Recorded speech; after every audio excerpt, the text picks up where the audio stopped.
Agima de alias Pugi. So hello mga kaibigan, mapagpalang araw sa ating lahat.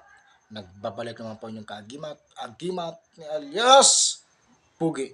So ngayon mga kaibigan, mayroon po kong ibabagi sa inyo at ipapakita sa inyo. Ngunit bago ito ipakita sa inyo, pagmasdan niyo po muna mabuti kung ano po ang ipapakita ko sa inyo bago ko paliwanag sa inyo ng lubos. Dahil ang ating alamin ngayon ay mutya ng kuiba o bato mo. O sa madaling salita, ito yung tinatawag na agimat na makukuha mo lamang sa kuiba. So yan po ang ating alamin ngayon kung gaano po yan katotoo.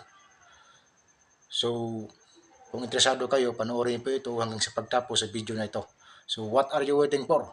Let's get started. If you are interested in things, this video is for you.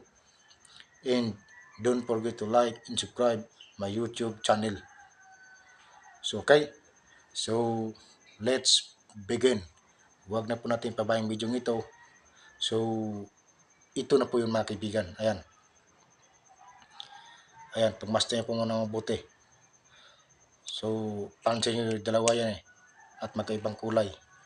Kulay puti at yung isa naman kulay brown. So alam niyo ba kung ang tawag dito sa nakikita nyo?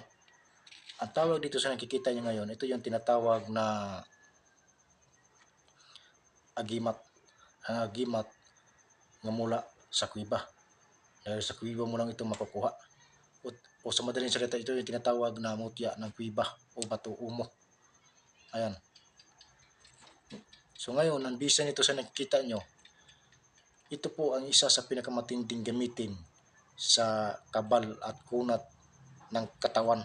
Dahil pag meron po kayong ganito, kahit anong uri ng mga matatalim na bagay o matutulis o kaya sa pagtama ng bala ng baril, hindi po kayo maaring tablan.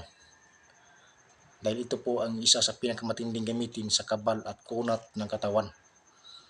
Ang agimat na mula sa kuiba. Dahil sa kuiba mo na ito makukuha. O sa madaling salita, ito yung tinatawag na mutya ng kuiba o bato umo. Ayan. At isa din po ito sa pinakamatinding gamitin sa panggagamot. So kung gagamitin mo ito sa panggagamot mga kaibigan, ibabad mo lang ito sa baso ng mga ilang minuto at ipainom mo sa pasyente sa ginagamot mo. So ito po ang pinakamatindi gamitin sa kabal at kunat ng katawan at matindi rin po ito gamitin sa panggagamot kung marunong kang manggamot. At ito po ay proteksyon sa mga kulam, barang, kahit anong klase mga palipad hangin dyan. So pag meron po kayong ganito, hindi po kayo maaring tablan na kahit anong uri ng mga palipad hangin dyan. Dahil ito po ay pangontra. So ito po ay pangkalahatan din na proteksyon. Ayan. Ito po yung sinasabi ko sa inyo sa isa kong video. So yan po ang bisa ng agimat na mula sa kuiba. So hindi ko napabayang video ito. Thank you for watching and take care to all and God bless natin. Thank you very much. Magkita-kita tayo sa susunod kong video. Ako ang inyong agimat ni alias Pugi.